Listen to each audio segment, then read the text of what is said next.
दोस्तों, आज दुनिया साइंस और टेक्नोलॉजी में कितना आगे निकल चुका है। लेकिन दुनिया चाहे जितनी भी आगे निकल जाए, आज भी विज्ञान ने दुनिया की कई सारे रहस्यों को भेद नहीं कर पाए हैं। दोस्तों, आज की इस वीडियो में हम लोग सर अल्बर्ट आइंस्टाइन के ब्रेन और उस ब्रेन की चोरी होने की रहस्य के बारे में जानेंगे।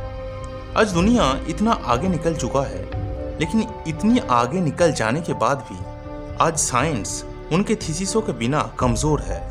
उनका जब जन्म हुआ था तब वो एक एबनॉर्मल बच्चे की तरह ही जन्म लिए थे और उनका सर स्वाभाविक इंसान से बहुत ज्यादा बड़ा था।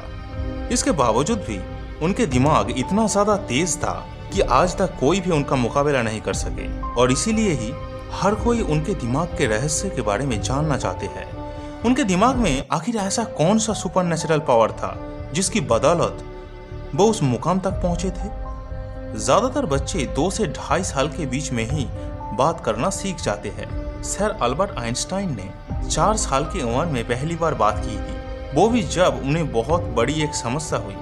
आइंस्टाइन के ऐसे कई सारे आदतें थी जो सुनकर लोग हैरान रह जाते हैं। उनको डेट्स और फोन नंबर बिल्कुल ही याद नहीं रहते थे। एक बार उनके एक दोस्त ने उनको उनका फोन नंबर मांगे थे, तब उन्होंने अपने पास रखे हुए टेलीफोन डायरेक्टरी में अपने नंबर ढूंढने लगे।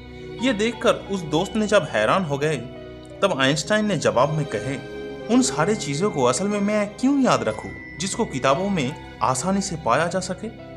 आइंस्टाइन जूते में मोजे नहीं पहनते थे क्योंकि उनके टांगों की उंगलियां इतना ज्यादा बड़ा था कि मोजे के अंदर छेद बन जाते थे। आइंस्टाइन ये कहते थे कि वो कोई खास इंसान नहीं है। असल में उनके अंदर कोई सुपरनेचुरल पावर भी नहीं है, बल्कि उनके अंदर किसी चीज को जानने के लिए क्यूरियोसिटी भरपूर है। लेकिन उन्होंने दुनिया के सामने साइंस की ऐसा कुछ थीसिस लाए कि जिसके बिना साइंस आज भी कमजोर है। 18 अप्रैल 1995 में आइंस्टाइन के मौत के बाद पैथोलॉजिस्ट थॉमस हार्वे ने उनके दिमाग को रिसर्च के लिए उनके परिवार की अनुमति के बिना ही निकाल लिए थे।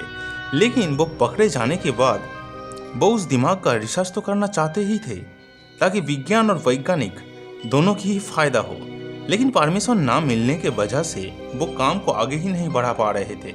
लेकिन बाद में आइंस्टाइन के बेटे हेंस अल्बर्ट आइंस्टाइन की अनुमति के बाद डॉक्टर हार्वे ने रिसर्च करना शुरू किए थे।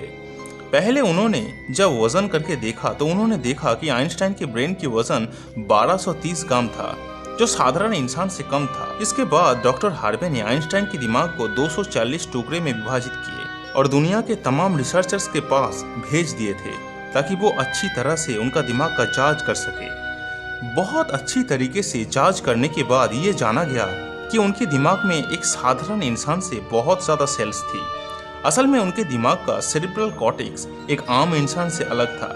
यही हिस्सा इंसान को जटिल दिमागी प्रोसेस में मदद करता है। इसके अलावा उनके ब्रेन की पैराइटल लोब की साइज साधारण इंसान से ज़्यादा था। सबसे बड़ी बात तो ये है कि उनके दिमाग में न्यूरॉन की डेंसिटी 17% तक ज़्यादा था, और इसीलिए ही उनके अंदर चीज़ों को इमेजिन करने की क्षमता साधारण इंसानों से बहुत ज़्यादा थी। आइंस्टाइन के ब्रेन अमेरिका के फिलाडेल्फिया के मटर म्यूजियम में संरक्षण करके रखा गया है। दोस्तों, सोचिए, अगर आप भी उनके तरह ही होनहार होते तो आपके मरने के बाद आपके दिमाग कभी आइंस्टाइन के दिमाग की तरह ही हसर होता, और शायद अगले जन्म में आपके अंदर दिमाग ही नहीं होता।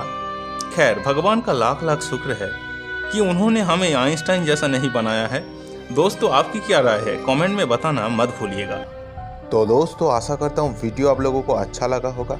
वीडियो अगर अच्छा लगे तो दोस्तों में शेयर ज़रूर करना, कमेंट पे बताना वीडियो कैसा लगा, और हमारे साथ जुड़े रहने के लिए हमारे फेसबुक या फिर इंस्टाग्राम पेज को भी फॉलो कर लेना, या फिर हमारे इस यूट्यूब चैनल को सब्सक्राइब करके बेल आइकन को भी प्रेस करके रखना ताकि आने वाले वीडियो की नोटिफिकेशन आप लोगों को मिलता रहे।